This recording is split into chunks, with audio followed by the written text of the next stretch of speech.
Hello and welcome to Hobby Vlog number 206. This week's been a nice varied week. I've done a lot of painting and I've done a lot of hobbying. It's been really good fun. I've spent some time with Rosie, but not as much time hobbying as I wished to because the weather turned, so we've not been able to finish off our cones, but we have spent some time together doing that and a few other bits and pieces, including some bonus footage, which I really hope that you'll enjoy. Yeah, it's been a good week, like I say, and a few projects finished. I've also been painting up some stuff for my mate's Kickstarter, which is currently running and funded, which is brilliant news. So probably tomorrow will be the next video in that series. I'm just painting up one of his miniatures this week. Next week's will be doing the basing. So yeah, I'm going to do 3 videos in a row for him for there. So if you haven't yet backed that, go and check it out. Go and check out my video from last week where I printed and assembled the miniature. It'd be really cool for you to get involved in that. The other thing to add in this slightly longer introduction is about my nice friendly little challenge, the Let's Finish the Year Strong challenge. Lots of people getting involved in that, seeing lots of people posting that they're making really good progress, and I certainly am as well. I think I've finished maybe 10 or 12 miniatures this week. So yeah, my numbers are still going up, which is really cool, and I'm feeling really inspired to keep it going. So having said all that, I really hope you enjoyed the video. Let me know what you think in the comments below. If you don't want to comment, that's fine. I really appreciate you watching the video anyway. Thank you very much, and I'll see you again at the end. Well, we're back at Expert Treasure Hunters, and Rosie is very excited because I've scanned the sheets and put them onto paper. It was a bad idea putting them inside the laminate and trying to use dry wipe because we kept wiping the things we've marked down off, so we've gone over to paper. So today we are going to start the investigation, Rosie. We're going to start the investigation. So we are, no, we're not actually. We are in Oatbarton. And we reached Oatbarton after a really fun journey earlier in the week, and so we're going to go on from Oatbarton. We're going to do an investigation and then potentially travel on. Now this is quite a long adventure actually, so I reckon this could take us quite a few weeks to get through, and we've got a busy day here, haven't we, Roo? You're about to go to the park after this, aren't you, love? Yeah. Yeah. Well, this hurts. It's not because of the fleas, it's not because of the mosquitoes. I don't know why it hurts. Well, let's wrap this to camera up and then we'll have a look at what hurts. Yeah, we've got a new puppy, and the new puppy seems to have some fleas, which we're dealing with at the moment, if you're wondering why Rosie thinks we've got fleas. Hopefully they're not in the house. Anyway, so we're going to get cracking on this. It's not going to be a very long session because she wants to go to the park, but you're also very excited about the game, aren't you, love? Remember the circle thing with the wall? I love that was in Ardenol, though. That wasn't local to us. I know, you did like that. Anyway, what are you going to say to the camera? Bye-bye. Bye-bye. We'll report back at the end of the session. Rosie did do a good shoot. We had an awesome session. It was really fun. I'll explain in a minute and then you can say, okay? So we headed out. Well, actually, we got to Oatbarton. We had a really nice meal. Who did you sit next to? You sat next to Fiona the Red, didn't you? Yeah. Fiona, and you had a very good conversation and found the first clue. And who did you sit next to? Fred the Grump. Fred the Grump, who liked you because you're grumpy, and he told you all about the pesky kids and their game that they play. And I sat next to, I don't know, we'll come to that in a minute. I sat next to another Fred who was the head man of the village, and he told me a little bit more of a rumour. And after that, what did you do, Primula? Did you head off and play a game with the kids? Yeah. And did they smack you on the head? Yeah. Yeah, but did you smack a few of them on the head? Yeah. Yeah, you had some fun. So Rosie went and played some games with the village kids. I know, and that's a real bump on the head that she got by walking or actually hopping into a wall. Kids. And then we slept, had a nice night, and we headed out on the trail from Oatbarton up to Kingsworthy. And what happened on the road, Rosie? What happened? What attacked us? A big wild dog. Yeah, we were attacked by a big wild dog, by a wolf. And we all tried to run, and only Rosie rolled a success. The rest of us rolled badly. Yeah, and then Rosie got to a pile of rocks, looked back, and all the rest of us, myself, Lobelia and Bilbo, had tripped, and the dog was right about to get us. And Rosie took a shot, and she rolled 24 to hit, and then rolled a Gandalf on the wound. And where did it hit it? Do you remember? Yeah. Where did the arrow go? In his eye. Right through his eye, and she one-shotted the wolf. I don't think I did combat correctly, but I wasn't expecting to have combat this session, so I need to learn how it does it. But that's how I did it. Don't care. It was awesome. You were very proud of yourself, weren't you? And after that, we made our way. She's going to roll some more dice. Careful. Don't waste good dice rolls. We made our way up towards Kingsworthy, and we are camped just before Kingsworthy, and we're going to go in and do the investigation. No. We're going to investigate Kingsworthy next session, aren't we, love? Yes? Did you enjoy yourself? Yeah. Was it fun? Is it fun? Yeah. Yeah. You enjoy yourself? Mm-hmm. Yeah? Yeah. Good. So, that's it. We'll be back next Sunday for another session. What do you say to the camera? Bye. Rosie wants to go to the park now, so she's going to go to the park, and I'm going to tidy up. So I'm going to do the final steps of this now, which is basing, and what I'm going to be doing is using the weird crystals, small green crystals from Geek Gaming, and I'm just going to put a few on the base. So I have a tweezers and super glue, and that's what I'm going to do. Stick them down, just put 4 or 5 around the base, and I think that will be enough for me for now.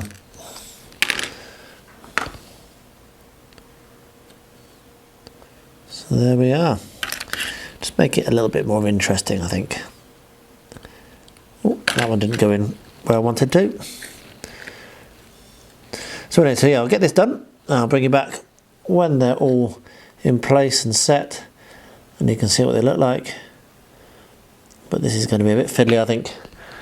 I'll show you what it looks like, but for now, that gets focused in. There we are, that's what it looks like right now. So I'm going to get a few more around there, put some more on Homunculus. I'll show you what it looks like when it's finished. Well, I've finished painting these, as I say, so what I'm going to do now is I'm going to work on the basing. So I ordered and received some more arid grasslands base ready from Luke, and actually, I don't know if he's still involved in that part of the business. I need to find it out.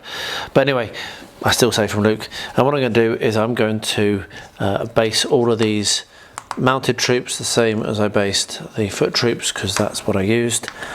So using his fast dry basing glue, get a toothpick out, and the technique that I've shown 100 times on this channel now, I'll just quickly show again.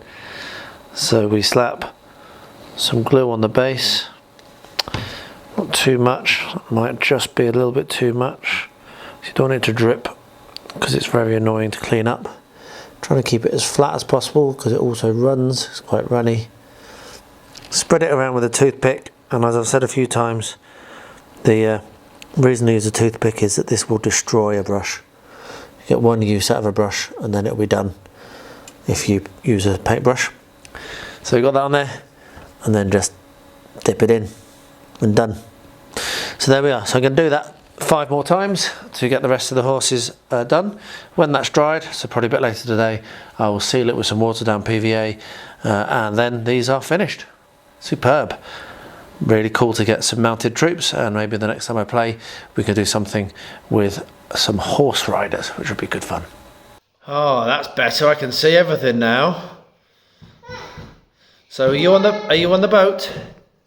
Yeah, I'm right Are you on the houses at the back as well? here. I live right here. Yes. I live right here. So your neighbours.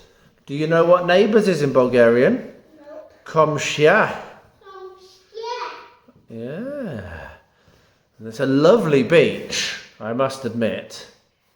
Look, these are just rocks. He's swimming to the rocks. Swim, swim, swim, swim. That's awesome. What a lovely way to spend your time.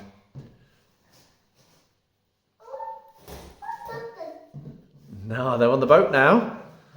Very cool. You gonna dive off the boat into the water? Splooshy! Very good. Blub blub. And out they come again. Those finger puppets work well, don't they, love? Yeah. Is that the show over? Nope. Oh, good.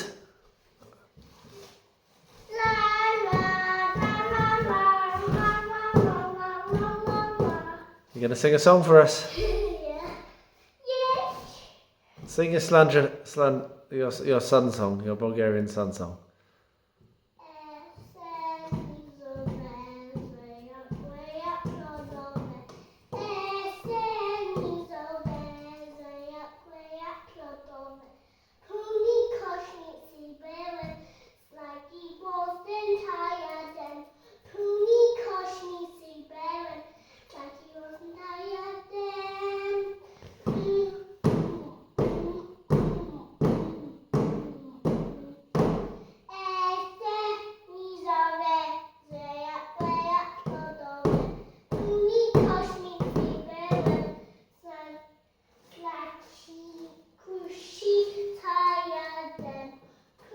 Lift them up a bit.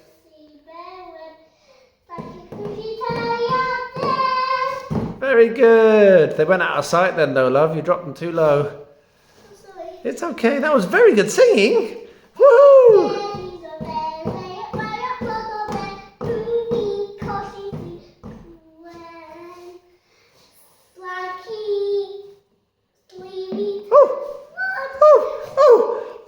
The duck took a header. Oh, come out and round off, get it. You silly. You know how to get out. Oh, no, careful, you're going to knock it off and it'll break. Zena's wondering what's going on.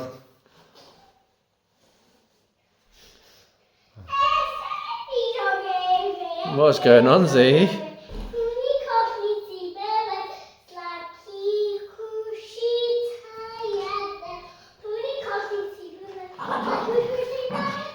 What are you doing, Z?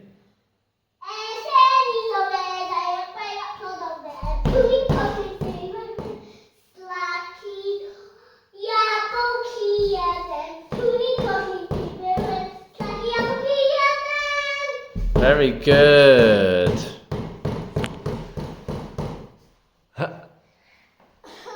Hi, puppeteer.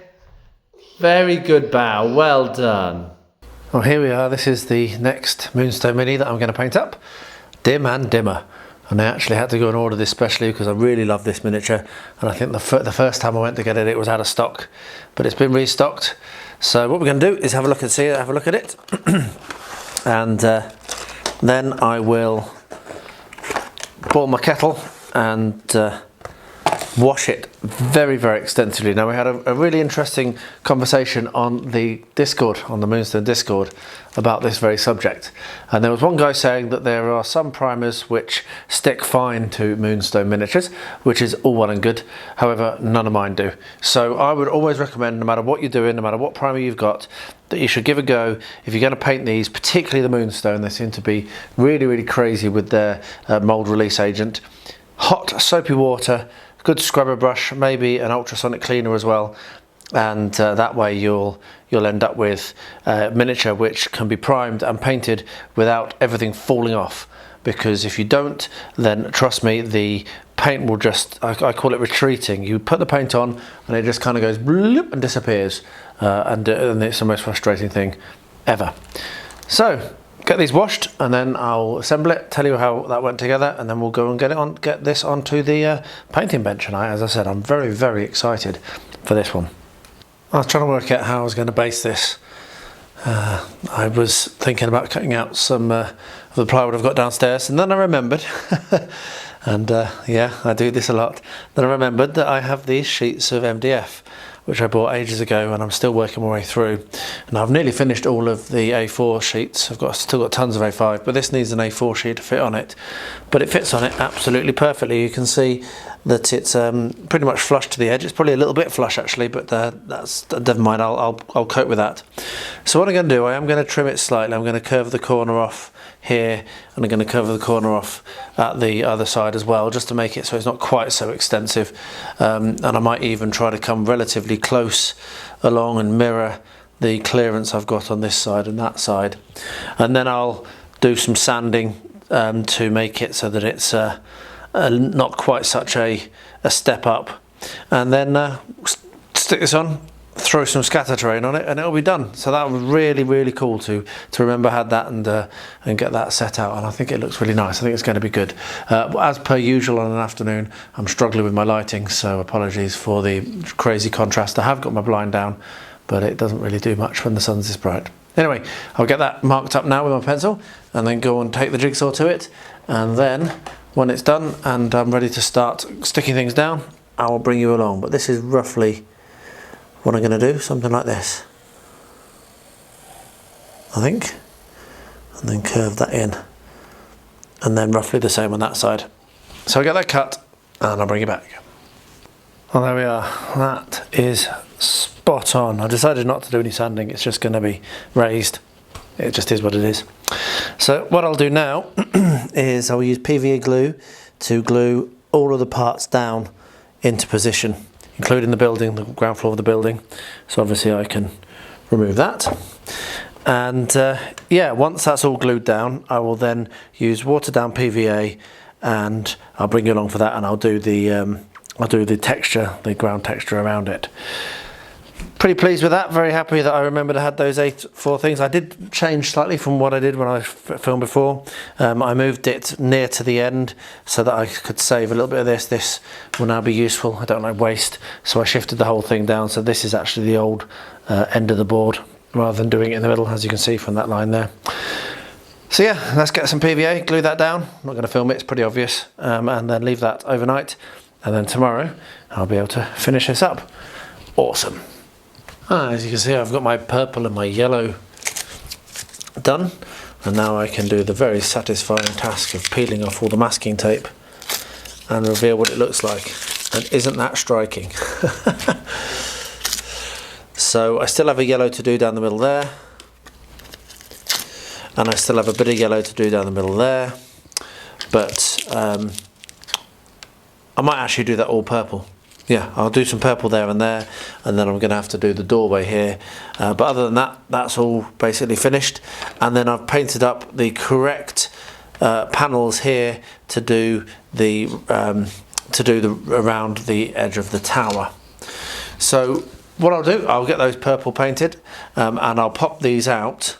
And I also think that one of these, so not this one, which will go here, but this one, which will go here, I think I need to actually duplicate the colours. But what I'm going to do is I'm going to make sure that I'm going to have a look and see what it's like with the panels first, before I start painting this side, and then I'll get the correct colours going along, and hopefully that will work well. So yeah, pretty happy with how this is going at the moment. Those are the next steps. A little bit of purple there and here, and then work out how I'm going to paint this side. And then the second thing is this motif here, which I need to do. So I need to work out what I'm going to do on that. So we've got 2 colours around the outside, which could go purple and yellow, and then we've got something in the middle, which I'm not sure what I'll do. So I'm going to think about that. But yeah, good progress, taking it steady. Very happy with what I've got so far. So the first ones from the Wargames Foundry delivery I'm going to work on is OW111, if you want to order this, which is the Town Traders. And yeah, so I've put them through the wash process. So hot soapy water and a scrubbing brush, and giving them a good wash. And what I'm now going to do is stick them down to some tongue depressors.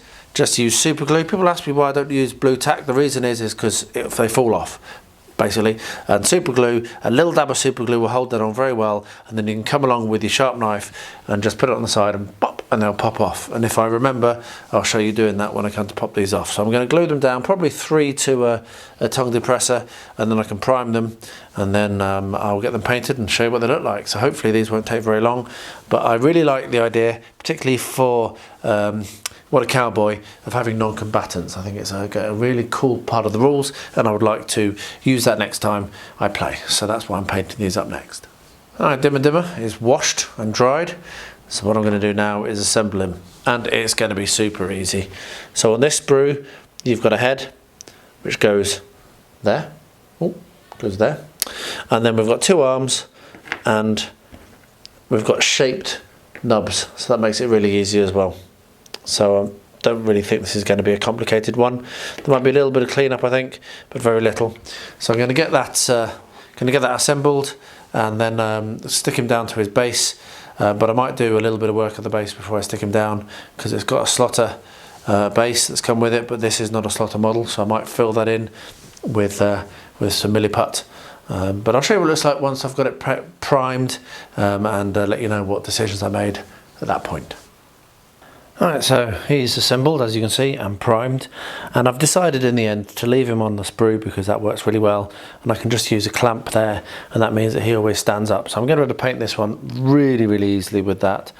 So I'm going to take it downstairs now. I'm going to base it off of the artwork on the box, and I'll bring you along and show you how that goes, tell you some of the colours I'm using, and get him painted up, and then we'll work on that base, which I think is going to be, again, based on his artwork, just a bit of a dirt track that he's going to be walking along. So that's what I'm going to do, with maybe some moonstones scattered about. Anyway, onwards.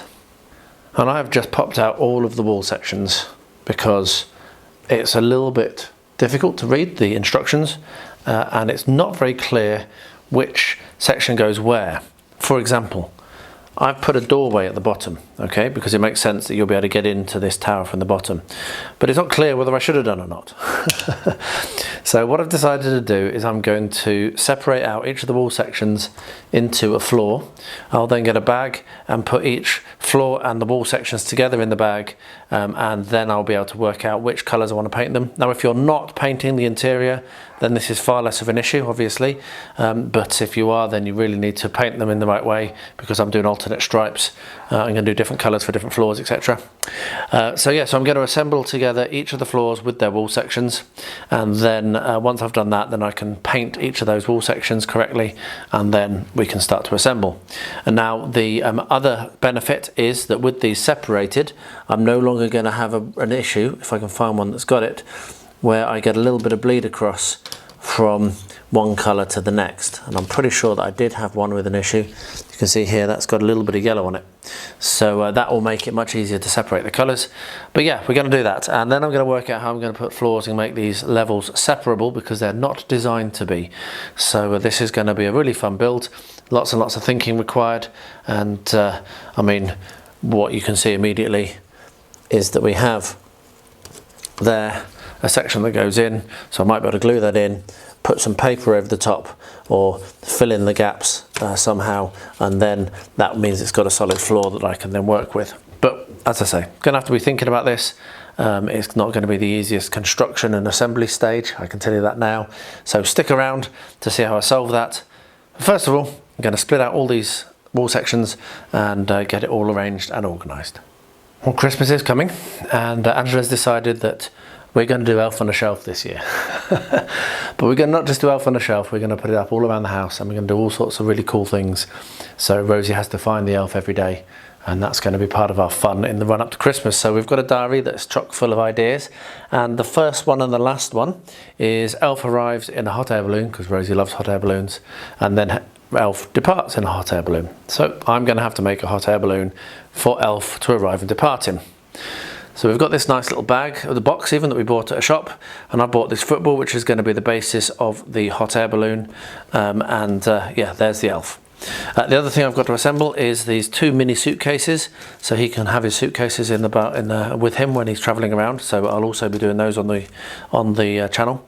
But my idea is basically to build a kind of pyramid idea here, going up to a ring, and then on the balloon I'm going to cover it with strips of cardboard going down, and probably glue a toilet roll to the bottom and have the strips of cardboard going down just to make the shape, and then papier-mâché over the top of it, get it very smooth, and then paint it, and then I will be able to stick the balloon to the hoop structure that is attached to that, so I can make the two things separately and then finally assemble them. What I'm going to need to do is make sure that my hoop structure is tall enough for the elf to sit in and not get his head caught, because he is quite tall, but I think he's going to be fine. So that's the first thing to do, is to work out how I'm going to do this pyramid structure, and also get a toilet roll stuck on the bottom of this. So I'm going to gather the rest of the materials and I'll bring you along, and we'll have fun making this. Hopefully this might inspire you to do something cool for your family as well. Right, I think I've got it right. This is not the easiest thing in the world because the instructions, A, don't rotate the tower through them so you can't see all sides, and B, don't have any of the exterior rendering, and the only kind of shapes they really show are these ones here and the windows at the end. So it's a bit tough to work out exactly what's going to go where. However, I think I'm happy enough with it. I think I'm going to leave this door that I did down here as the door down here. The only issue is on this floor I've got a door with some little notches in it. Now you'll find out later I'm going to be rendering the outside of this, so that doesn't really matter, and I am left with one spare, which I think probably should have been used down here, and I think that should have been the spare part. I'm not entirely sure why there's a spare. I can't see where else it will go, but I'm not going to worry too much for now, because what I'm going to do is I'm going to, as I say, put these into the bags and deal with it as I go forwards, and I will double check as I'm building the rest of it, because I'm going to mock up all of this into separate bags, get all the parts together for each level before I do any assembly or gluing, and before I do any more painting, because I might have just flown off the handle a little bit, like I say, by making that. I've even missed out the fact there's a door, so I'm going to need to repaint that at some point shortly. Anyway, pretty happy I've done that process, pretty happy with how that's looking. This is going to be really, really difficult to put together, this one. Well, last week or so I've been painting up these 4 miniatures. That hasn't been on the vlog because I've been doing a full paint video, which will be out at some point. So I've had the camera running all the time while I've been painting it, which I don't often do, but I've enjoyed it. So these are the Milices de Caraibes, or however you pronounce it, Caraibes, French Caribbean militia, basically. So yeah, pretty cool. I've got 8 more from the French starter set down on my bench at the moment, and they also, I think, will be being painted as a full paint along video. So yeah, I'll show you when they're done. I'll bring them onto the vlog, but then you'll just have to wait for the full painting video to appear on the channel before you can see how I did them. But these have come out really well. I really like painting the Blood and Plunder miniatures. Right, so I've just made one of these to see how it goes, and I'm going to show you. It's very, very simple. So first of all, we have the inner. This is the thing that supports and makes it stay all square. First thing you're going to want to do is fold down each of these tabs just to make them actually have a nice hard score. Oops. So just go around and fold each of the tabs down like that. And then once you've done that, it's super simple to create. So what you do, the first one down you put is that one there, then you fold the side ones in, then this goes in and slips in, and there you have a nice little tray. So that's the first thing we're going to do. The next thing is the thing that slots around the outside that makes it look nice. So open that out and fold it to get a nice hard score, so you get a nice square. Then the only slight tool you might need, you don't really need it, is a knife, sharp knife, just to open up these little tabs here, like that. Just push through there. You could use anything really, but that knife is handy. And then we've got the handle, which has some bend points on it as well. So if you bend at those points, you'll end up with something that looks a little bit like that. And then that slots in through this. It's quite easy. And then the other one slots in back through that. Quite easy. So there you have your handle on the top. And last but not least, actually, funnily enough, one of the hardest parts of it is to get this to slide across and not get caught on the far end handle.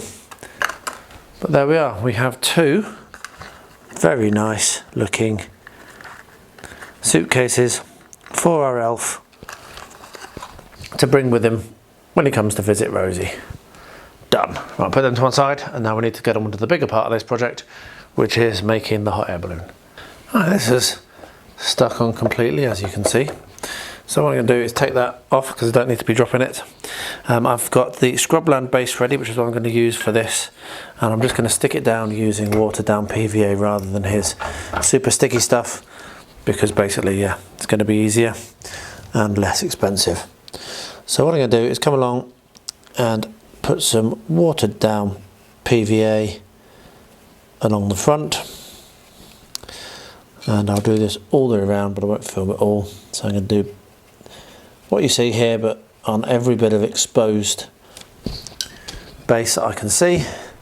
And then I'm going to get my spoon, which I forgot. Grab that out of the desk tidy there. Grab some of this, and I've put my paper down so I don't care about it falling off, so I can save it. And that's what we're going to do. Give that a second, and then shake it off. And there we are, we have some base. So what I might do actually later on is come back with some super glue and stick some of the larger rocks down. But what I'm going to do first is going to get that first base coat down, exactly like that, all the way around. And like I said, if I decide to do anything more, I'll bring you back and show you. Well, I've traditionally used huge droppers, which regular viewers will have seen. But I'll just grab one to show you. This is what I've traditionally used when I've been wanting to use droppers. And they're great, they get a lot of stuff in them. But they don't give much control, and yeah, they're a bit annoying, and they do drip quite a lot. So what I'm going to do is I'm going to make use of these. I've bought these. I bought a whole pack. I think there might be 100 in here. They were vacuum sealed, and they're little droppers. Seem to be a little bit more accurate, and hopefully they're going to work well. I'm not sure how well they'll clean, so that's going to be a learning step. So the idea is I'm going to seal all of this, and the reason why I'm using droppers is because I overloaded my scenery on this, as you can see back here, and I want to keep it. I really like how it's kind of piled up. It makes it look a little bit more rough. This is the back of the bar, and so yeah, so I don't want to use a brush, so I'm going to drop her on my ceiling. So what I'm going to do is I've got 99% alcohol here, which is very good for breaking up the surface tension of your glue. So I will drop that on over the top of my material, like so. Oh, this is so much better, already so much better than the other droppers. There we are. So we'll put some 99% alcohol over here. And then I've got matte Celix sealant from Geek Gaming, so more stuff from Luke. And that's nice and watered down. So I'm going to drop that over the top. And that runs on really nicely as I've watered or put the alcohol on over the material, and that will lock it nicely in place. So I can get that done over the whole of the base, which won't take very long, as you can see. Let that dry, and then hopefully that's this one done. Having said that, I might actually put some dust and gravel on some of these back steps as well. So yeah, we'll see, and I might do a little bit more weathering, but I'm not sure. But for now, that's probably going to be done. So I'll get this all sealed and locked in place, and I'll bring you back to show what it looks like when that's finished. Alright, so we're outside for this one, and I've got my sparkly silver spray paint, and I bought little out of this. It's and we've got silver glitter spray paint. We've got silver and got gold. So what we've got here, these ones are going to be spray painted silver. So I'll do the first one, and then you're going to do one. I'm doing it with gloves on. It needs to be shaken a bit better. So I actually get some silver coming out. There we are. And there it goes. Look. Sparkly. So looking at that, I think I might need to change my plan, because that isn't quite as solid as I expected. It's a bit smelly, isn't it? So what I think we're going to do, we're going to spray paint them silver, and then we're going to put the sparkly one over the top. So I'm going to go and get my silver paint, and we'll get that. That's going to change our plans, and we'll spray paint them silver, let them dry, and then spray paint them sparkly. Okay, Roo? Yippee! Yippee! Okay, so I've gone and got the silver, which is actually white aluminium, and as you can see, that's a lot better. So Rosie now is going to push that, and we're going to do one more, and then we'll do all the rest silver, and then we'll put the sparkles on over the top. So it's very hard to press, so you press it. There it is, good girl, keep going. Well done. It's hard, isn't it? And that's another one done. Cool. So we'll get the rest of these spray painted. We'll bring it back when you come to do the sparkly, and then we'll do the gold probably off camera, because it's all going to be the same, and we'll show you what it looks like when they're all done and when we're working out how we're going to actually hang them. Right, so we just got them out, had enough gold. We'll hear the silver that we did first, really good, and here's the gold. So we're going to let them dry. We're running out of daylight. If I go up here and let this settle, there is the sun going down. Beautiful, beautiful sunset over there. So yeah, so I'm gonna let these dry and take them in, and then tomorrow we will come back and we'll spray the sparkles on them, and then after that I'm going to spray them again with some shiny varnish, gloss varnish, because I don't want them to last. But they look great. This is 24 karat gold spray, which is good. So it worked well. I just about had enough. I was running out as I got to the end. Anyway, onwards. Rosie was super helpful as well, I should say that. What she did is she stood and handed me the cones, and I sprayed them because I had the gloves on. Anyway, there it is. Right, so as you can see, I've painted on the door for the back of that piece that I accidentally painted all purple before I realised there was a door. I just wanted to try out and test whether my idea was going to work, and I'm going to show you how I did that. So basically, if you can look on the inside, they've not done any of the inside, so it's not obvious where the door is. So what I've done is I've basically taken my pencil, I'm marking in where the archway starts, and then marking in roughly where it ends. And then what you can do, I'm not very good at this, so this will probably not look very good, but it'll be fine. What you can do then is draw your arch in, like so. And then I've lost my small flat ruler. I don't know where it's gone, so I'm having to use the safety ruler for this.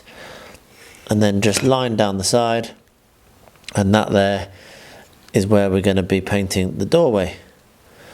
So I'm going to need to do that on all of my doors, which is quite a few, but I think that works quite nicely.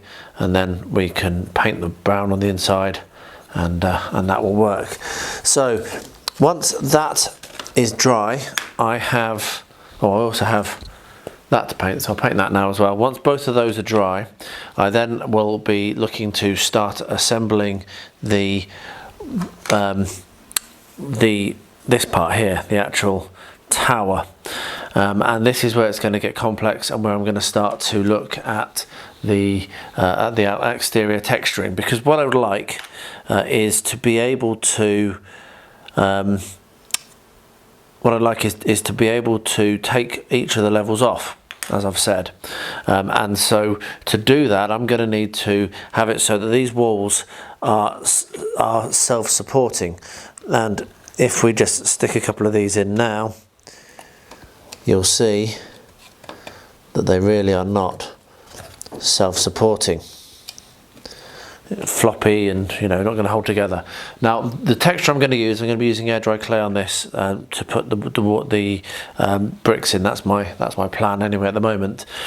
That will eventually hold these in place, but of course I need to have these upright and secure before I can even think about applying air dry clay. So ideas at the moment are as simple as some super glue, which might work, maybe a little bit of milliput. Just get a sausage of milliput and push it in between the uprights. That kind of thing is my idea at the moment, but I'm not going to be able to get to that just for a little while, because like I say, I need to do these, and actually of course I need to paint that, which I really should get done, so I'll try and get that done today. I haven't worked out the colours yet, and I'm going to work from one level to the next. So I will get this done, prove my technique on this one, and then move on to the next levels, and hopefully they will go faster because I will know what I'm doing. But yeah, pretty cool. Excited to get onto this. I think it's going to look awesome when it's done. So let's get a crack on. And as you can see, I've painted the motif on the floor. Really pleased with it. Just some purple and yellow, and then shiny black, and then silver in the central piece. So that's worked really well. What I'm looking at doing now is the inside wall.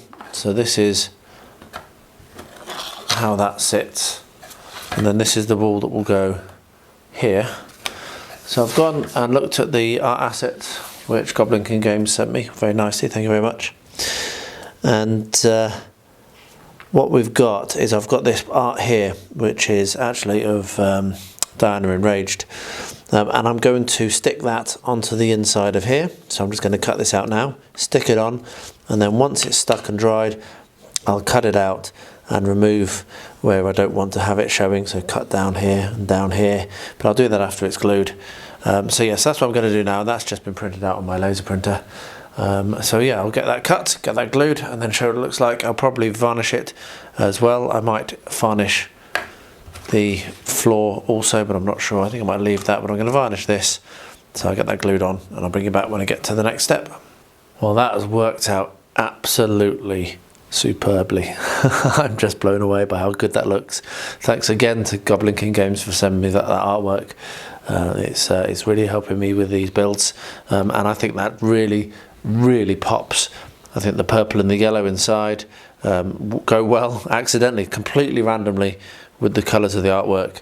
And yeah, very pleased. So I'm going to varnish that now. I've just got that all kind of like set in place very carefully, and then we're very nearly ready to stick this first part down, which is very cool, because then I can start working, once this is glued down, I can start working on the tower and getting that done and doing the first attempt at the air dry clay. I need to get a skate on because I want to get this finished relatively soon. Put a bit of a tight deadline on this build. I should probably take a month on it, and I'll try and do it in about 10 days. So yeah, I need to get a skate on. So yeah, get that varnished, get that glued down, and the next time we'll be working on getting this tower done. And I do need to decide whether I'm going to put a floor in here or not. I'm not sure at the moment, so that's another thing I need to think about. So much to think about. Let's get to it. We're back out on the windowsill. Drying, it's crazy. It's November and still able to stick things out on the windowsill to dry. But anyway, so that worked, but then it didn't hold down all of the bigger bits. But it held it down enough so that now I've been able to go over with a brush and some proper PVA, watered down PVA, and get that all coated very deeply. So I'm going to leave this out here to dry, and then this is going to be pretty much complete. Well, I think I said this was going to be a real pain in the backside to do, and it is really proving to be a big pain in the backside. So this is the guide that is supposed to go on top, and I am absolutely incapable of setting this in place, getting it all lined up and getting them all pushed in without throwing all of the wall sections off over and over again. Absolutely incapable. So I've got these squares, which as you can see, I've made use of some of the other bases, and to have the bottom of this at the same level as the bottom of the floor. That's why I put these there, so that's totally and utterly square. And making use of these, I am just about able to get these to be completely square, and potentially I'll be able to glue them in place. So yeah, if you're better at doing this when you build it, let me know in the comments. If you're building this kit, if you work out a tip of how to do this. But I can't. I'm done. This is my best guess, and this is all I've got.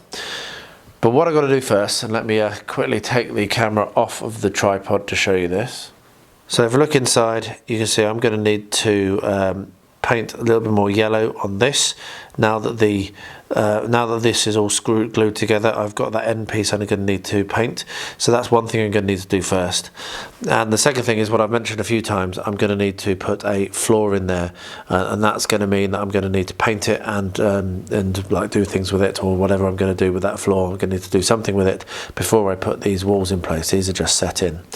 So I'm going to get that done now, and while I'm doing that, I'm going to do the same for all of the sections. So it's only two sections, that one and this one, which need an additional floor, because I want these all to be removable, as I've said a few times. Whether that's going to be possible or not, I don't know, but I want it to. I'm going to try. So yeah, we're going to give it a go. So yeah, I'll show you what I do for the floor. That little bit of painting is pretty obvious. Just going to put some yellow paint on, a couple of coats, and then once I've done the floor, the inside floor, and I've finished that, then I will glue this together, and I'll report back on how well this idea worked. I've been staring at this for a little while, trying to work out how I'm going to glue a football on top of a toilet roll, because that's what I'm going to do. I'm going to glue the football onto that toilet roll. That's a normal, standard, single roll. And that's what I want to use, I think. I don't think I want to glue it onto this one. It's slightly thicker, which is a benefit, but then I'd have to cut it and make it right, and that probably would then end up looking a bit wonky.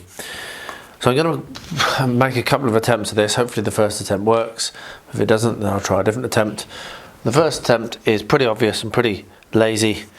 I'm going to run a bead of super glue around the top, like so, and I'm going to hope that that will hold it enough so that in a few minutes after I've done this, I can come back and I can put something else around it. Now I'm not 100% sure whether this is the right thing to use. It could be that I need to pop to the shop and get some different glue, but I'm going to give it a go. Hopefully it'll work, but if it doesn't, then we'll try something else. So I don't want this to be in my way, so I'll just basically take it out of shot and set it down. But yeah, so I'm just going to basically set the football back on top of it like you saw, and then leave it for 20 minutes or so to see if it goes off, and then we'll see whether we can maybe put some putty or some silicone or something. The problem is not much is going to stick to this ball. I just need it to be held securely so that then I can get the bands that are going to be glued to that and go over the top of the ball, and that's how it will actually be held in place. So this is just like a grab for now, and when we actually finish it, when we continue on the build, the rest of it will be held on via a different method. So yeah, I'll be back probably 20 minutes my time, not very long your time, to show you how this is going. Here we are. What I've done, and hopefully won't ruin it, is I've stuck my balsa wood with PVA onto each of these. Underneath each of these weights is one of the bases, and then I'm going to be able to paint that and that'll look like a nice wooden floor, which will work well. The other thing I wanted to show, which I meant to show earlier and forgot, is the way I'm going to do the door. So on the end of this one, can't really move it because it's weighted down. There we are. We've got a doorway here, and obviously when I put my texture on, when I put my air dry clay to do the brick style, I need to be able to do the doorway and cut the air dry clay away so you can still see the doorway. And so before I glue this together, I did something which I've not done in many years. I did a rub drawing. So I rubbed my pencil over the top of it so that I could see the line coming through, and then marked it out. So that I'll be able to cut out and use that as a template. So when I've got my air dry clay on, I'll be able to slap that on there, and I'll be able to cut away the air dry clay and reveal the door again. So there we are. That's a skill you learn at school that you never think you're going to use again, but it's worked well here. So what I will do is I will measure accurately how far from each edge the doorway is so that I can position it correctly as well. So that's the other thing I'll need to do. But there we are, so I'm going to leave those to dry. I'll probably leave those overnight, and then tomorrow I will come along, cut out the shapes I need. It's going to be a little bit of cutting because I'm going to need to cut not just, hard to show, but not just the notch that the bottom of the notch that this sits into, but I'm also going to need to cut a slice so that this can sit down flush. Not explaining that very well. You'll sort of mean when I do the actual video. Anyway, there's a lot of cutting to do. Let's get on. Well, this is working out really well. As you can see, I've got 2 of these cut out now, and I thought I'd just quickly show you how I'm going about doing the cutting. But yeah, the walls fit in perfectly fine against the fitting perfectly fine there behind the board. And that was what I was trying to say very kind of like badly in the previous clip. I just need to make sure that these walls can actually set in, and they do. So we remove our metal plates. This one is actually going to be the hardest one because it's the biggest. But basically what we're looking at doing is everywhere, all the way around this edge is where we need to cut. So let me zoom in a little bit more on this so you can see a bit easier maybe. So what I'm doing is I'm basically pushing the very sharp knife through, sharp scalpel through each of these sections like this, which doesn't take too long to do. It's actually really easy. I'm very pleased that I tried this because this looks so much better. It's exactly what I'm looking for. So yeah, we do that. So that means that if we pick that up and we can very carefully push the knife through, then when we turn it around, we turn it over even, not around, over. I'll just get this done to these. I'll do most of it off camera. But when we turn it over, you can see that we've got some little divots that are showing up there, which are where we want to do our cutting. And then with my non-safety ruler, don't curse me, but this is just a little bit easier for this, and we're not likely to cut ourselves when we're cutting balsa, because balsa's so soft. Just a bit easier for me to control this one. What we do is we just slice down between the two marks which have been pushed through from the back. And as we work our way around, we'll reveal the edge of these cuts, the edge of these sections, and then we can lift that away. There's a little bit of glue on that bit, and you can see that we're starting to reveal the shape. So I'm going to work around the rest of this and work around the rest of that. It doesn't take very long, and then we'll end up with 3 of these with the floors, and then I'm going to start the fun, which is assembling the first part of the tower using this one as a guide, I believe, or maybe the other one, not sure. But yeah, so yeah, then we'll use this one as a guide, I think, and then we'll I'll bring you along when I come to that. So that will sit on top, kind of like that. There. Now that's interesting. I'm glad I did that. Maybe I need to trim that down a little bit, because that could have been what my problem was. Doesn't feel like that's slotting in very well. Cool. Yeah. Right, so that was out of shot. That was very bad. So this goes on there, and this is not going down on that section. That's where I'm getting my problem. So if I trim these 2 off there, then maybe my whole challenge I've had of actually getting the walls to slot in correctly might go away. That's very good news. Apologies for the bad filming then. I forgot I was zoomed just super far in. But yeah, there we are. Right, onwards. Enough rambling. Let's get to it.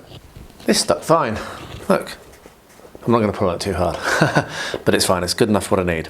So the next thing that I've been bending my mind to is what material should I use to do the underneath, which I will then papier-mâché over the top. And I was going to use paper, and I went upstairs, and then I thought about card that you have, you know, like a card from a cereal packet, and I went upstairs to go and pick up the card from the cereal packet because I've got it all stored up in the roof space. And at the moment I'm laying carpet over, my builders are laying carpet up there, and this is the very thin insulation that they use underneath the carpet. And I looked at it and I thought, you know what, I've got a bunch of offcuts, so this is basically free. I thought what I could do, I could cut it into thin strips. Obviously this is very wide at the moment, but cut it into thin strips and then glue it top and bottom and run it all the way over like this, build a lattice over, and that would then give me the basis to put my papier-mâché on. So I'm going to give it a go. So what I've done is I might cut it a bit longer. I've marked roughly how long this needs to be, so I'm going to slice across that. And then I'm going to do probably 1 centimetre wide strips, slice it down, it cuts really easily, and then glue it in place. So I'll get that cutting done and then show what it looks like when I've got a couple of them glued in place. So hopefully that's going to work. Does that say this is going to work? I hope I haven't spoken too soon. So what I'm going to do is I'm just going to glue 2 strips on first, and then once those are dried, then I'll be able to glue more on, mainly because of just access for my clamps. But I'll put a little dab of PVA there, come along here and clamp it in place. And as I say, this is why I can't do more than, I don't think I can do more than 2 strips at a time. What I might do is put a little blob of PVA on top of the just around here. There we are. And then bring it back round and down. A little bit more PVA here and clamp it in place. So I think this is going to work. But of course, there's plenty of time for it to fail yet. This is the hardest part, is getting it so that you can hold it in place and get your clamp in and not drop it. There we are, good. Right, so I'll let that dry and then do at least 2 more strips. I've got 3 more cut and I've got plenty more material should I need it. But I think maybe another strip here, another strip there, that will then give me the shape. And then what I'll be able to do is Just make sure that's all square, looks like it is, yeah. Then what I'll be able to do is layer it over with papier-mâché in the traditional way. So I'll get all of these strips on, I'll bring you back when I come to the next step on this, which as I say will be actually filling in the gaps with some papier-mâché. Pretty pleased though, pretty happy I had that idea. Alright, so I did manage to get this on.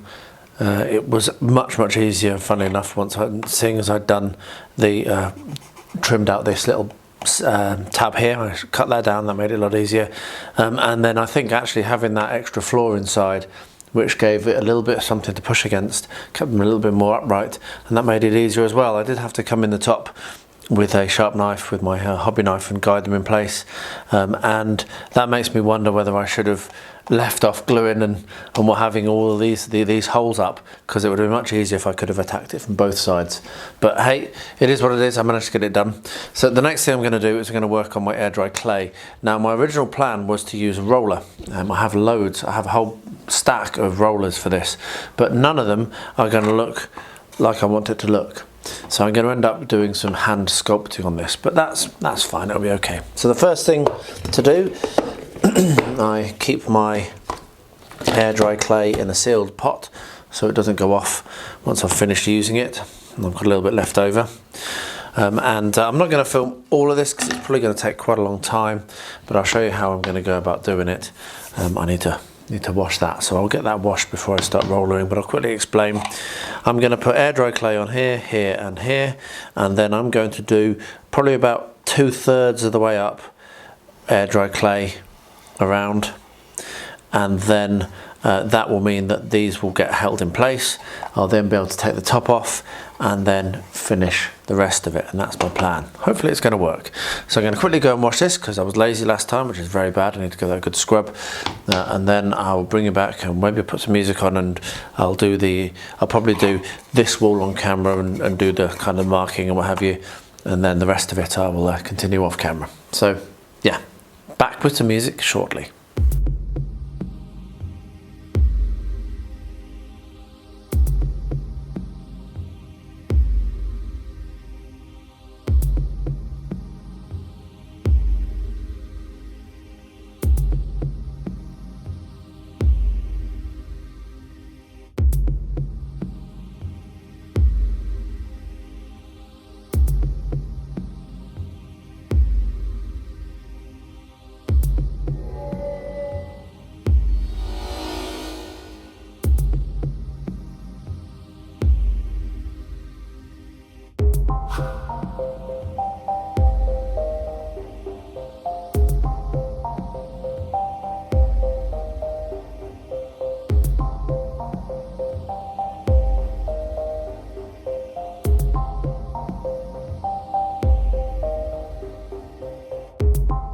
So I'm pretty happy with that.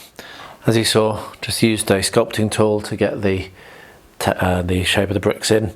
Put a few cracks in the bricks to mirror what they've got on there, and that's going to work nicely. So what I'm going to do now is I'm going to continue around the rest of the building and around the bottom, like I say, of the tower, and I'll show you what it looks like when it's done. Didn't take too long. I will probably try to do this all in one long strip. I think that'll be easy, that'll look better. But if I can't, then I will have to just try and split it, but not on one of these edges. But yeah, so I'm probably gonna do that next, because as you can see, I can hold and maneuver, because I don't want to be smudging what I've done here. So I'm probably going to do the tower next. So maybe I'll bring you back when I finish doing the tower, show what that looks like, and then yeah, it'll be a case of leaving it to go off, and then we'll be able to take this off and then do the second half of the tower. So yeah, I'll be trying to do it so that the join is potentially at this line here, so that it does kind of look like it fits in. If you're building along and trying to do this, then make the steps first and get them in, which I've just done. So what I'm going to do is I'm actually going to glue the steps in. On the instructions, you're not going to do this for quite a long time, but I'm actually going to glue these steps in, and then I can continue to sculpt around the rest of the around them and get the air dry clay in. The alternative I've got is I can glue the steps in, stop doing my air dry clay just about here, and then put the air dry clay in afterwards. But I think I'd rather try and get the steps in it will also act as another thing that will hold all of these kind of like uprights in the right place, and then I'll be able to fill in with the bricks all around it, and it's going to look well. I'm really pleased actually with how this is coming on. There was a bit of a moment then when I realised, oh dear, I'd actually planned to put the steps in, and I forgot because I got all excited. And then I remembered as I was coming around here, oh, I need to do the steps. So what I did was I started off with some toothpicks, took the lid off, poked through, and then I realised, hang on a second, no, I need to actually cut each of the steps a slot in the air dry clay. So if I just pull these off, which may or may not be easy to do, it's actually hardest because it goes into the base here. This is a very good reason to do this while your air dry clay is still wet. So you're going to end up with like a step, obviously, with a step pattern. So that's what you need to cut out if you're going to be doing what I'm doing here. So I'm going to get some PVA glue, slap that on the sides of these, and glue it in place, and then continue with my air dry claying. Thankfully, air dry clay doesn't go off that quick, so I've had time to build that and then come back to it. So yeah, that's what I'm going to do now, and I'll show what it looks like when it's all completed. But yeah, happily I was able to take this off and put it back on again, and it didn't, and these uprights didn't move. So yeah, we're making some good progress here. Did any of you spot the obvious mistake I made? So I've had to glue a little bit more of the balsa wood on here, which I will then trim down in the same way and paint in the same way, because of course that was not the line to cut across at. Never mind, doesn't matter. So this has worked really well. I did stop at the end of here. I had to finish up. I had to go back to work, frankly. Oh, got some drilling going on, apologies for that. Just shut the door.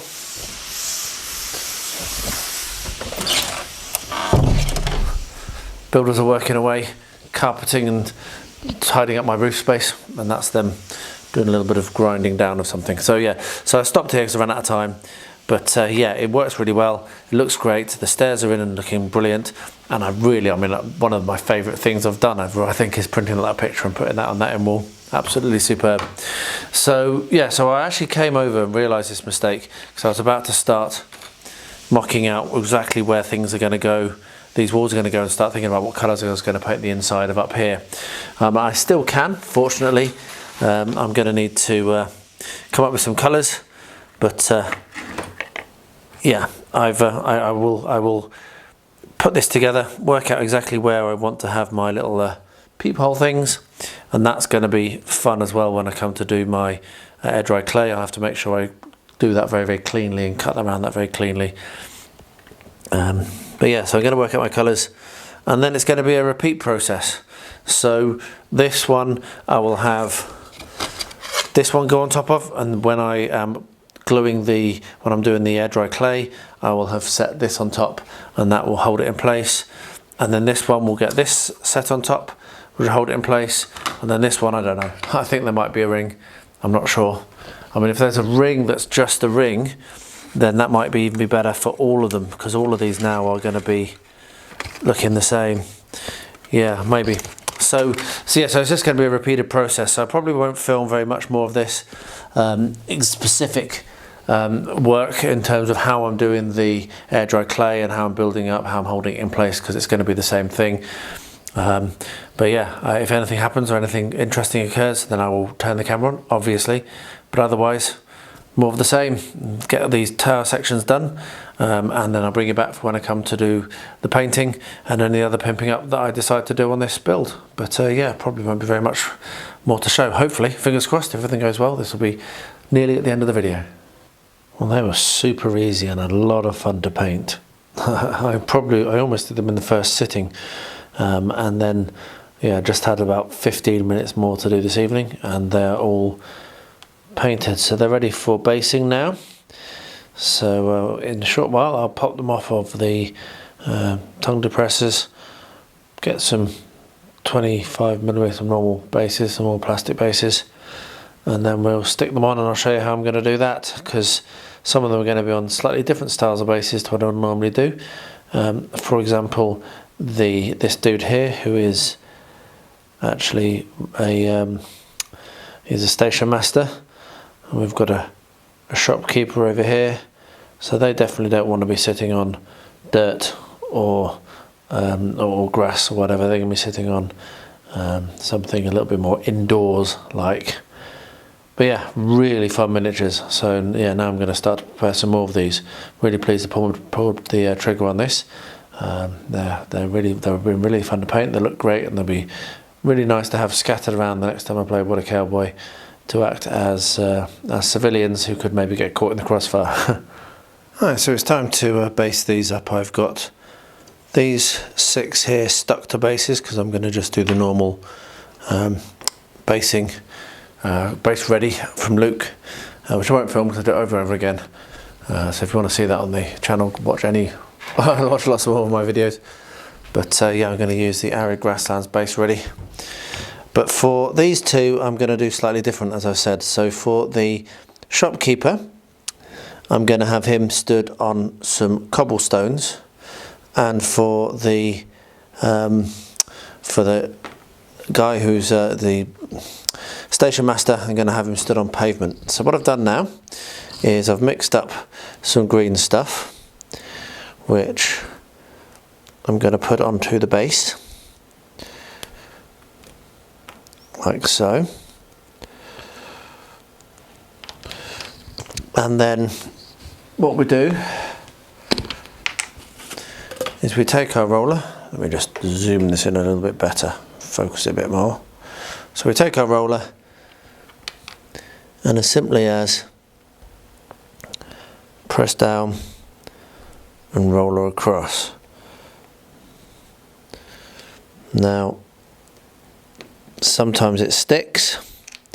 This is very old green stuff, so if this is happening, you want to get some water, which I've got here, and just moisten it a little bit to make it not quite as sticky. And potentially put some water on the roller as well. Oh, got some green stuff stuck. Gonna have to scrub this with a toothbrush. Actually quite pleased that wasn't the smoothest application, because it shows how you can handle some slight problems. So a little bit of water, and that should now, yep, there we are, you see. That now rollers in nicely, and we've got a really nice base. So what we do then is we come along with a knife or a sculpting tool, but I'll just use my knife and just scrape it around the edge to take the excess off. So I'll do the same for the other base, and I'll show you what it looks like when it's dried. But yeah, it's a nice little technique, but my green stuff seems to be very old. I think I need to buy some new green stuff. I've had it for 5 years. There we are. Right, a little bit more rollering needed after that. There we are, perfect. Right, I'll bring it back and show you what it looks like when it's dried and when we're about to paint it. So next batch of miniatures to paint from Wargames Foundry. I've just spent a little bit of time with my Sharpie clearing up any bits of sprue, any extra metal and what have you, and then putting them through boiling hot water, soap, and a scrub with a toothbrush to make sure there's no mold release agent on there at all. These are all Apaches. This is 3 different packs they sell. OWA 001, 2 and 3. 1 and 2 are Apaches, and 3 is Geronimo's Apache's Warrior Band. So I'm going to get these, let them dry, they're still a bit wet, then I'm going to glue them down to tongue depressors, get them primed up and get them painted, and we'll do a couple of updates as I'm painting. I'm really excited about this. I'm really liking these Wargames Foundry miniatures, so let's see how nice these ones turn out. So I think we're going to have a slight change in plan here. The PVA is not sticking these well enough. As you can see, they're just peeling off, and while it's not structural, that is going to be annoying. So what I'm going to try is, I've got some double-sided tape here, and I'm going to see whether that is a better match, a better fix for what I'm trying to do. So get rid of that single-use tape, plastic. And what we'll do is we'll wrap that around the bottom, like so. And have the men start drilling upstairs, as they're doing a lot at the moment. Then I'll just cut that.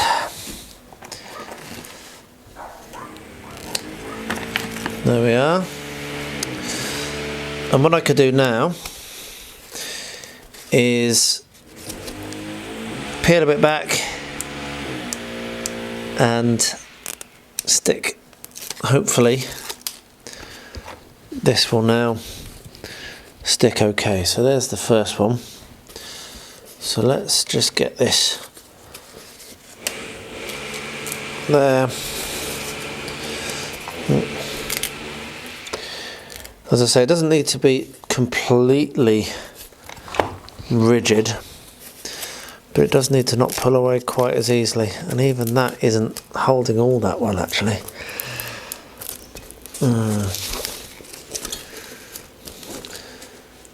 Right, actually I think that is going to be okay. Right, sorry for this slightly umming and ahhing. I'm thinking and working out. I think that's going to be much better, much stronger, and actually quicker. It's already grabbed. So I'm going to get the other two strapped down, and then I'm going to mix up. I'm going to get some glue, and we're going to start to build up the actual structure and the shape of the balloon. So I'll get this done and then bring you back very shortly to do the structure of the balloon. So just getting ready to do the papier mâché. I got fed up and I just used staples and that's just going to work fine. So what's going on at the top here is we're going to need to hang this from the light fitting in Rosie's bedroom come the 1st of December. I'm not entirely sure how we're going to do the hanging. So what I'm going to do is just simply for now put a wire in like that, and then I'll papier mâché around that, really put lots of layers around that to build it up. And then as and when I decide what to do, whether I might wire this into a hook, I might bend this into a hook, like double it over, I'm not sure. But that'll do for now, just to give it something that we can later on, we can do the application, we can suspend it from. So what I will do now is start the long and laborious process, which is probably going to take more than one day, because I don't mind if it does, of starting to layer on toilet roll. Now I buy the cheapest toilet roll I can find. You wouldn't want to wipe your bottom with it, but it works pretty well for doing this kind of thing. And we're going to start at the top and make our way down. And what happens is you build up basically multiple layers, and eventually you end up with that you're sticking things to dried, very solid paper. So what's the underneath doesn't actually make as much difference, but you need to get to that stage. So it's the first part that's always the hardest. So what you do is you slap some PVA on, put some toilet roll on, slap some more PVA on, slap some more toilet roll on, and over time and days, and I will probably take several days doing this, I haven't got all that much time to focus on it and do it all in one go, but I don't think I'd want to do it all in one go because I want to do multiple layers. So just to show you how I'd do that, we will put this on, wrap it around, put some more back here, and then more watered down PVA, and onwards. And I might turn the camera on every now and then and show how the progress is going, but for now I'm going to turn it off because it's just going to be a lot of this, a lot of PVA, a lot of pressing down with a brush. And at this stage, I don't want it to be messy, but I'm not worrying too much about how smooth it is, because once I've got a good layer over all of it, then I'll be able to smooth it a lot better as we go. So yeah, there we are. This is going to be me for a while. Rosie better appreciate this. I'm sure she will. She's very excited about the elf. Right, onwards. I need to mix some more PVA as well at some point soon. Be nice if it stays up. It does. Right, I'm going to get on. I will bring you back later on during the process to show you how it looks. Well, this has been going well. I've done several layers, just letting it to dry every time. I've had to stick it inside this roll of gaffer tape just to stop it from falling over. But what I'm going to do now is I need to put some strips around the inside to just give something to actually put the paper onto, the papier-mâché onto. So I'm just going to use staples to do this, like so. And once I've done that one, I might try and do another one up here. Maybe I should have done this first, looking at this. We shall see if I'm going to be able to get the stapler in. But at the end of the day, oh, that fell over. Yeah, it's a little bit unstable, as you can see. At the end of the day, what I need to do is just build up the frame around the bottom, and so around the bottom, so that then when I put my paper over, it doesn't just all fall in. So it looks like I'm going to have to do this off camera. I'll come back and let you know how I did it, because yeah, I'm probably going to need to take it out of its support, and then that will take it out of shot. So I'll let you know how I get it done. Well, that was very much easier once I stopped trying to film it. So I just had to pick it up and hold it and turn it around and what have you. And now I've managed to get 3 strips around, and I think that should be okay. If it's not, then it's not. I'll have to work out another way of doing it. I have to think about it when I get down there. But what I'm going to do now, I've got a load more strips. I'm going to be putting another coat, another layer, and I'm going to keep working my way down. Unfortunately, the weather changed, so it's cooler, so it's drying really slowly. So I might have to light the fire in here next time I'm working on it. Don't particularly like being overheated, but I might have to just to get this done. The other thing I might do is use some thicker kitchen towel rather than toilet roll right down the bottom, and kind of slap it on in bigger sheets. But the reason why I've done those is, if you look, I can put that over the top, and that should act as a support. So that's why I've tried to make those squares relatively small. But we shall see. I will report back. I'm just going to keep going. I think this is going to be a good few days. It's totally soaked, and it's been hours since I applied the last layer. So yeah, it might be several days of working on this. So I'll report back when I've got something more important to show you. I think I might need to get a new cutting mat at some point for this part. It's a bit hard to see what I'm doing. So what I've done is, as you can see, I've got my bases, and I've very basically painted them. So what I'm going to do now is very carefully snip off these pudding bases. Now, I haven't done it to the other ones, but I'm going to very carefully snip them off of these ones. I'm not going to do it on camera. It's going to be way too fiddly. And then I'll stick them down to their bases. And then along with the others, I won't pull them all over, but they have been, actually yeah, well, only 2 more. They have been, had their bases sealed. I will just need to paint the rims, and then these 8 will be done, which is really cool, because my mate Steve's coming up in a few weeks, and I'm quite excited to play another game, and I would like to have some civilians wandering around, and that's what these will be. And we will film that. That was really fun that last time. I'll try and get another good film, another good video out of the games we play. But anyway, put in base time, glue them on, paint the rims, and then they're done. Well, these are looking great. It's worked out really, really well how I've been doing this. And yeah, I've managed to get them so that I can put the layers on and off well enough without it being too much of a pain. Now, what I'll probably end up doing, because I want these to be a little bit easier to remove, having so many tabs is probably a little bit too much, a little bit overkill. And so what I'll probably end up doing is snipping off all but 3 and having it so it's a bit easier to kind of like put the top on and off when I'm assembling the tower and when I'm taking it apart. However, I don't need to worry about that for now, because I can do that right at the very end. I have realised I did make one mistake here, which is I should have put another beam here, and I'm going to have to carve out the air dry clay to fit it in, which is a bit annoying, but yeah, it is what it is. It doesn't really matter that much. There is one other thing which could cause this to be a little bit challenging, which is which is these here. I'm not entirely sure what they fit into, those little holes there, but we'll come across that, I'm sure, at some point. So the next thing for me to do is to assemble the final layer. Now the final layer is going to be the hardest one for me to do. This was fiddly enough carving out the little arrow holes, and as you can see I haven't done it perfectly, but it's certainly going to be good enough for what I'm aiming for. But the final layer has lots and lots of windows, and I may do I may have to do it slightly differently. I may have to do it with very small strips of air dry clay and smoothing it into place rather than rollering it flat as a large sheet and then cutting the sections out, which is what I've done here. I will also be starting to paint these very soon. So my thinking on this, I've got two thoughts. One is a simple one, which is prime it all black and then dry brush it with greys and what have you.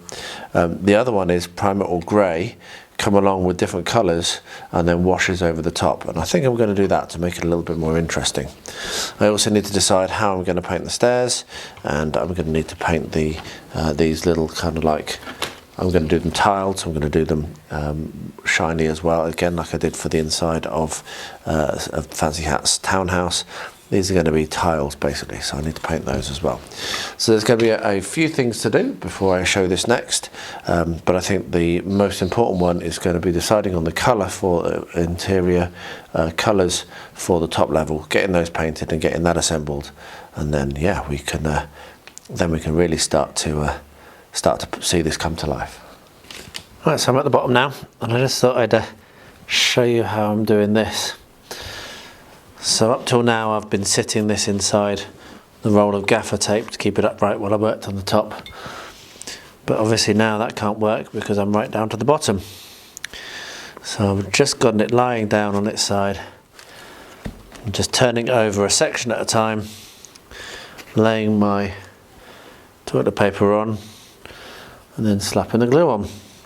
And this is working really well. It takes quite a while to dry, which is the only issue, so the wait time between layers is a little greater than I would like, considering the deadline I'm under. But as long as I can get a little bit of this done every day, I think I'll be good for our deadline, which is in 2 weeks' time. 1st December, the elf is going to appear hanging in Rosie's playroom, which is rather cool, I think. So yeah, nice simple technique, and what I'll do is I will keep going round and round, do 2 or 3 layers at this bottom bit in this section, at this application, and then let that to dry for a bit. I'll probably put it in the sun. We had a big storm this morning, and I was like, oh, and it was cold. I thought, oh no, it's going to be really slow to dry, but the sun's come out, it's quite warm, so if I sit it in this window, that should actually be able to dry quite quickly. And then maybe tonight I can do another application and really start building this up and getting it strong. The top, where I've done 8 or 10 layers, is starting to get there, but the rest of it is still a long way off. So there is a lot more of this type of thing to be done before this is ready for varnishing and then painting. And then of course I need to work out how I'm going to attach the basket to the bottom. I've got some ideas. I'll bring you along for those when we actually get to the stage of needing to do that. So yeah, I'm just going to keep doing this, keep going around, put 3 or 4 layers all the way around, and then maybe do a little bit more on the top, but maybe just leave it like that. But I'm pretty pleased with how it's going. It's working really well, and it certainly looks like a hot air balloon. Over the last couple of nights I've done quite a bit of painting, and I've managed to get all of the flesh tone on all of the Indians done, which is really cool. So I've used dark sand as my base colour, and I think it's come out really well. Some of these are just awesome, lots and lots of flesh on them, and some of them, if that's going to focus, there we are, and some of them are almost fully dressed, so it's a really nice variety of miniatures. Now Wargames Foundry has a Christmas sale on at the moment, so if you're liking these, jump over there. I'm not affiliated, but if you're watching the vlog, specifically with Christmas 2023. They've got a Christmas sale on, so yeah, go and jump over and grab these at a slightly cheaper price than I did, because they are really, really cool. So I'm going to keep painting these. They're taking a little longer than expected. That was 2 sessions, good 2 hours of painting just to get the skin tone on, maybe 2.5 hours. But I'm pretty happy with how it's looking, and hopefully the rest of it will fly through, but I'll keep updating. But yeah, pretty happy with that at the moment. Well, here's Dim and Dimmer. I think 3 painting sessions on this, and it's pretty basic, pretty simple stuff. So base flesh tone for the flesh, some leather, some gunmetal grey for his big cleaver, and then some I think it's brass, or is it bronze? Can't remember, bronze for the goldeny type highlights. Lots of brown on this, so I'm going to be using lots and lots of different shades of brown from this point onwards to finish him off. But yeah, I'm really enjoying him. He's a cracking little miniature. Hopefully I'll get him done in the next couple of days, and then I can move on to the next one. Well, the last section of the tower has been assembled. Let's take those weights off, and as you can see I painted it dark red with white where the doors are. And the difference for this one is that it has these awesome separate sections which are really good, and that may not be a bad idea for you if you're following along roughly with what I'm doing, to make use of these. Just don't glue them in place when you're putting together and assembling your other sections. So everything now is pretty much nearly ready for painting the outside. What I need to do is finish off and do the air dry clay around the outside of this one. Like I said in the previous video, I think I'm going to need to just make very thin strips, try to join it together as well as I can. It's going to be very, very fiddly. I've got all sorts of supports. So I've got these, which is where there's like a little kind of like a canopy that goes over the doors and those windows. So yeah, it's going to be a bit fiddly. So I'll probably get the canopy in next, the canopy supports in next, let that dry, and then start fettling around with the air dry clay and see if I can get that finished. But it definitely needs to be air dry clayed, or at least textured in some way. I've also been working on the roof. So I've somehow managed to lose 2 of these little notches in the bottom, which is a bit of a shame, but is what it is. So maybe I'll find them, but I'll keep looking for them. But yeah, so I'm missing 2 notches, but that will eventually sit on there. So that's pretty cool. And I have assembled the spire and I've spray painted it gold, but that's downstairs at the moment, so that's not here. So yeah, coming on really nicely. As I said, finish this bit of the tower, and then we'll start painting the stones. The only other thing to show is that I have painted up the roof sections, and I've gone for green in this case. So we'll have nice bright green roofs. It's going to be really, really colourful. Very happy with this. I'll bring you back when I get to the next step. Well, the sun came out, so I've hooked the hot air balloon over the handle of my window, hoping that that might dry it out, because it's too warm to put the fire on, but it's taken ages and ages for each layer to dry, so I'm hoping that that might help. So there you are, as I say, a really varied and interesting week, and a lot of fun. And I've just counted, and I've actually finished 39 miniatures so far since I started my challenge, which is AA+ good. I think I'm pretty cool with that, and pretty much on track for the 100. And maybe I can even do more, which would be even more amazing, because I've got 24 on the table there, which are the Apache, and a fair few more going on as well. So yeah, it could be that I absolutely smash that target. So if you want to get involved, there's plenty of time still to do it. I put the little flyer up at the beginning. I'll put it up again now. Just send me an email or comment on one of these, one of my videos saying that you're in, and I'll record your name. And then as and when you want to, send me pictures to the email address on screen now. And at the end of the challenge, I'll be putting pictures of what everyone's achieved, which is going to be a really exciting thing to show off. So thank you so much for watching. I really appreciate it.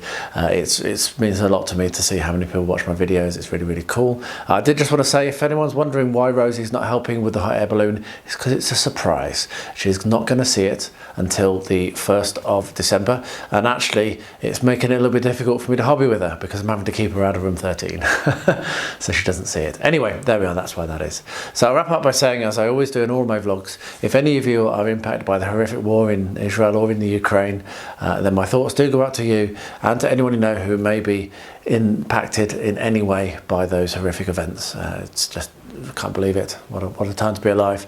And to everyone, please do stay healthy, stay safe, and stay well.